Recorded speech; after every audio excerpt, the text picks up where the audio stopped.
All right, well, it is time for our weekly Rants and Raves. And I'm going to start with Josh. Well, yesterday in a tweet, Twitter announced that they were going to be having an IPO, an initial public offering, and be graduating up into really one of the remarkable media companies of our era. There are a lot of technology companies that don't think of themselves as media, but Twitter very much does. And they've been able to build, they're going to be trying to sell themselves for a piece of themselves for $14 billion as a valuation. They've been able to build revenue, and it's been through advertising. It's the same thing that has gone away from traditional print media and to a certain degree from broadcast media.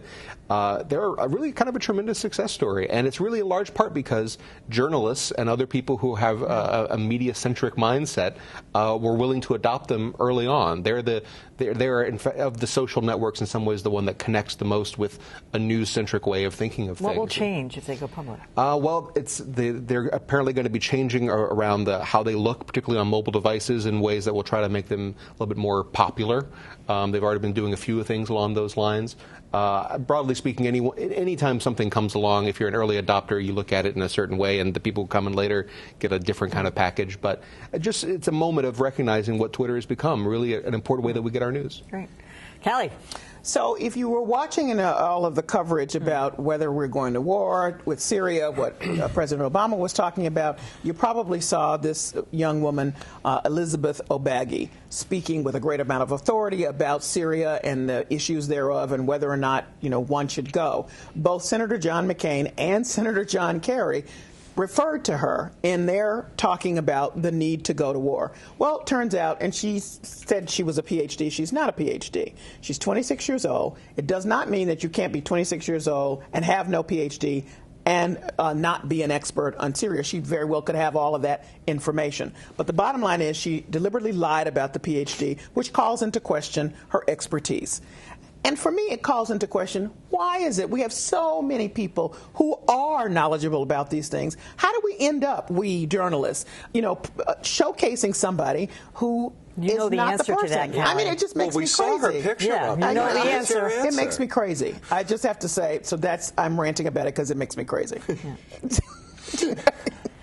Good reason. And you are correct. It was her employer discovered that the media was completely duped, I have to say, because it was her employer who figured out. Well, and then there was a group of people who actually knew that she was somehow suspect, because they said there's just a small group of us that really know Syria. It's a hard place to know. Yeah. Well, hello, speak up, someone. Yeah, no one did. All right, Dan, what do you got?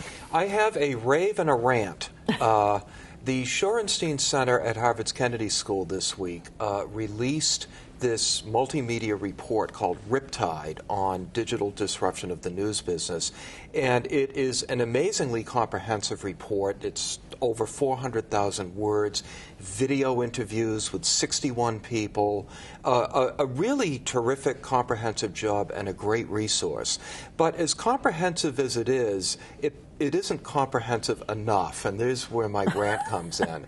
The moment that this was released, they started getting hit from all sides for the total lack of diversity among the 61 people who they interviewed. All but 5 of them were men, overwhelmingly white, and the response was, well, these are the people who were pushing the buttons at news organizations while this was happening. In fact, people were coming up with lists, what as Governor Romney would say, binders full of women, and other ethnicities, people who should have been included in this report. Now, since they say that this continues to live and will continue to be updated, I hope they'll keep pushing. They have a chance to turn this into what it really could be. We'll put a link to that on our website, too. John, what do you got? I have a rant against lax ballot access requirements that produce unwieldy field of candidates like the Boston mayoral preliminary race. There were 12 candidates in that race.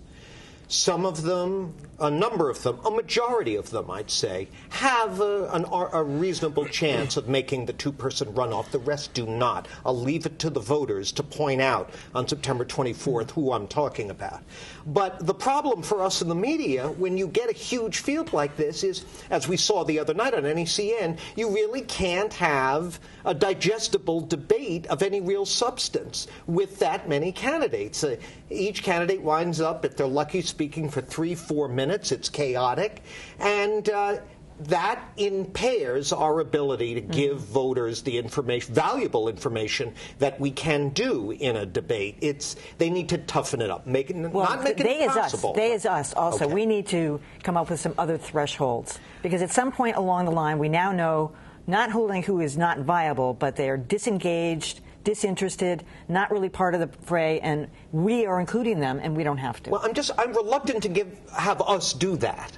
Yeah. It's not our business. That's right. If you have gotten your signatures, it's not our business as journalists to determine. We can make that decision. Well, we are making it, but it's not our business. I don't want to. Rather, we do that in presidential debates every year. There. Yeah. All right, I have a rant for Esquire magazine. This is just horrible. I can't even show you the pictures.